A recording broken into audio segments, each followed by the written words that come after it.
When I got my first paycheck, I thought I'd made it. I bought a new phone, a branded watch, and treated my friends to dinner, all in one day. But when I got home, I saw my father's slippers by the door, torn, taped at the heel.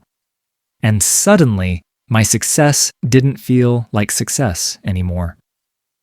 My name's Ryan Cooper, 28 years old, software engineer, first in my family to graduate college.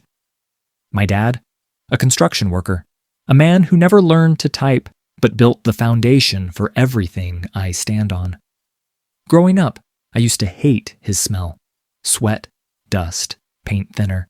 He'd come home every night exhausted, hands cracked, back bent, clothes covered in cement.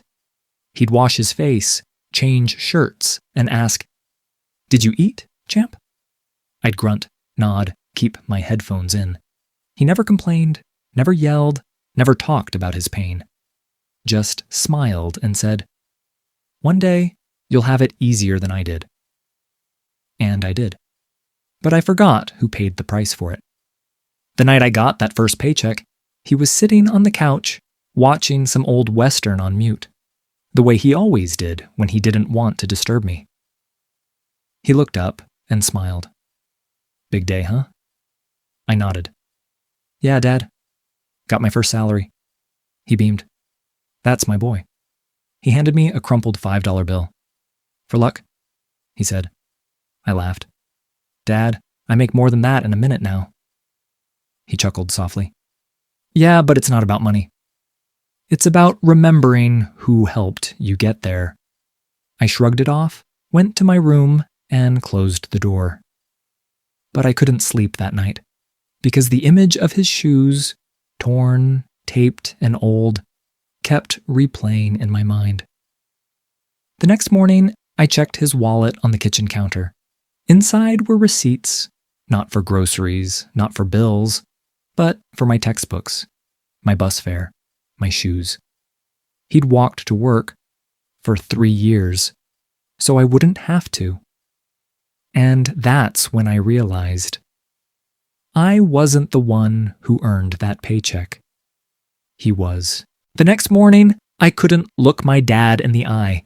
He was standing by the sink, pouring his instant coffee, the same brand he'd been drinking for 20 years. No sugar, no milk, just black and bitter. "Morning, champ," he said, like nothing had changed, like he hadn't been quietly sacrificing his comfort so I could live mine. I mumbled something back and grabbed my car keys. "Headed to work already?" he asked. "Yeah, early meeting." He smiled, proud. "Good. Always show up before everyone else. That's how you get ahead." I nodded, pretending to listen, but my mind was somewhere else, on those old shoes, on the way his hand shook slightly when he reached for his coffee, on how I never once asked if he was okay. At work, everyone was celebrating payday. My teammates were sharing plans, gadgets, vacations, shopping lists. I laughed along, but inside, I felt hollow. When lunch came around, I told my manager I wasn't feeling well and left. I drove to the construction site where Dad used to work. It looked smaller now, rusted scaffolding, half-built walls, the smell of dust and rain mixing in the air. One of his old co-workers, Mr. Hill, recognized me. "Ryan Cooper, huh? You're Robert's boy, right?" I nodded. "Your dad used to brag about you every day," he said, smiling. "Said you were going to build things with your mind instead of your hands." I swallowed hard. "He still working here?" Mr. Hill's smile faded. "Nah. Left a while back. Back gave out.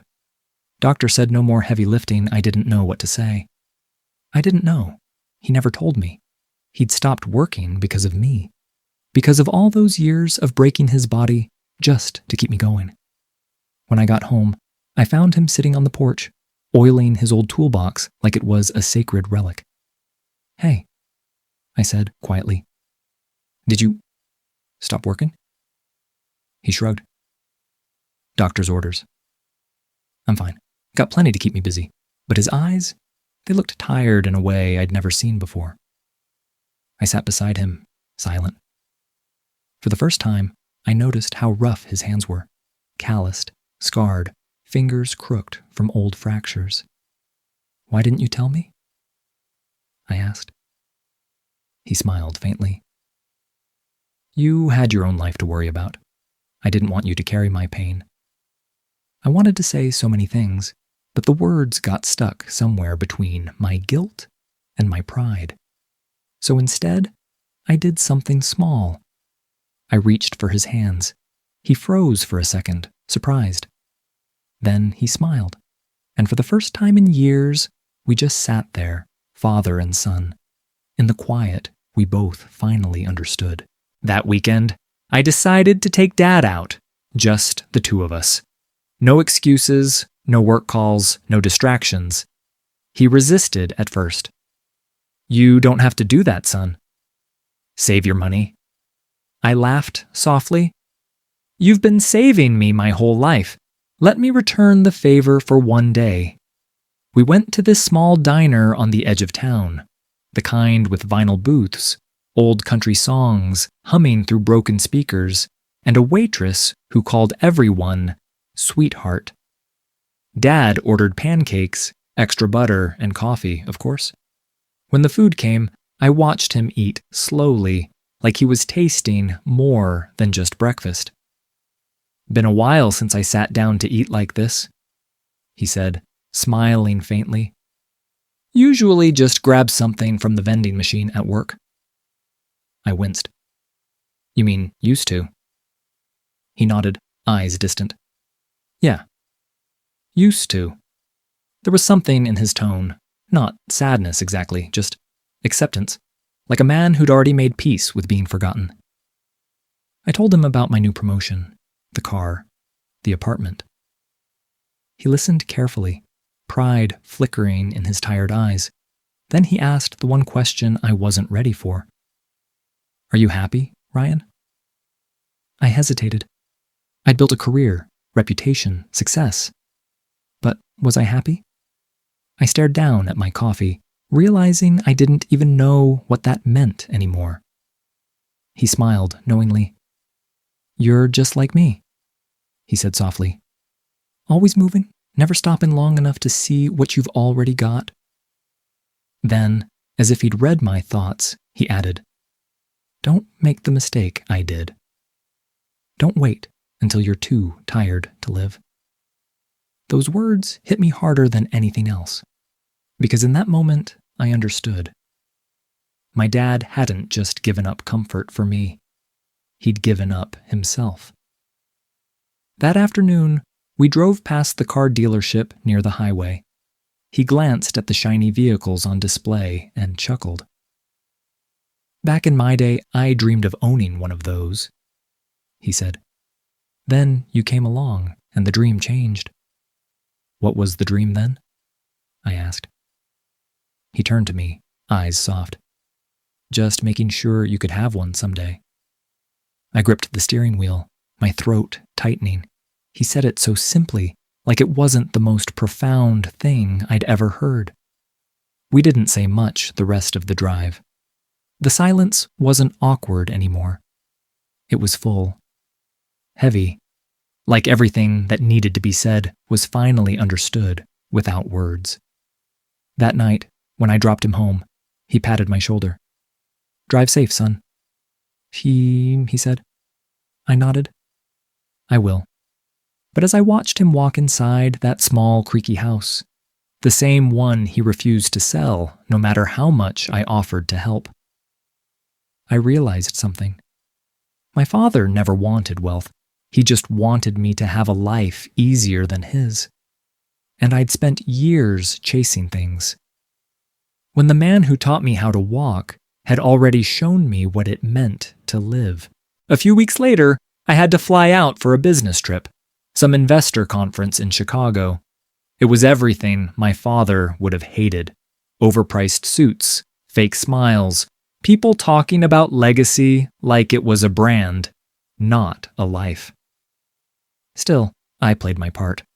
I smiled, shook hands, drank too much coffee, and pretended the noise didn't bother me. One evening, in the middle of a panel discussion, my phone buzzed. It was a text from Mom. Just 3 words. "Call me." Urgent. I stepped outside, heart pounding. When she answered, her voice cracked. "It's your father, Ryan." He collapsed at work. The words didn't make sense. Work? He'd retired years ago. But then it hit me. He hadn't really retired. He'd been picking up shifts at the old plant, part-time, under the table, to help pay Mom's medical bills. By the time I reached the hospital, it was too late. The machines were silent. The room smelled like disinfectant and heartbreak. He looked peaceful. His hands, the same hands I once mocked for being rough, were still resting gently over his chest. There was a faint burn mark across his palm, probably from the tools he still refused to replace. Mom told me he'd been planning to surprise me. He wanted to fix up his old truck before my next visit, so we could go for one last ride. That broke me. After the funeral, I went back to the house.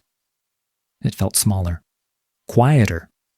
His boots were by the door, his jacket on the hook, and his old work gloves on the kitchen table, still dusted with rust. And in my old bedroom, the one I hadn't slept in for years, the light was still on. Mom said he left it that way every night. "Just in case you came home late," she whispered. That night, I sat on my childhood bed and cried. Not for the years we lost, but for the love I hadn't seen until it was gone. The next morning, I drove past the bus stop, the one where Dad used to wait after long shifts. The cold wind hit my face, and for the first time, I didn't drive past. I parked.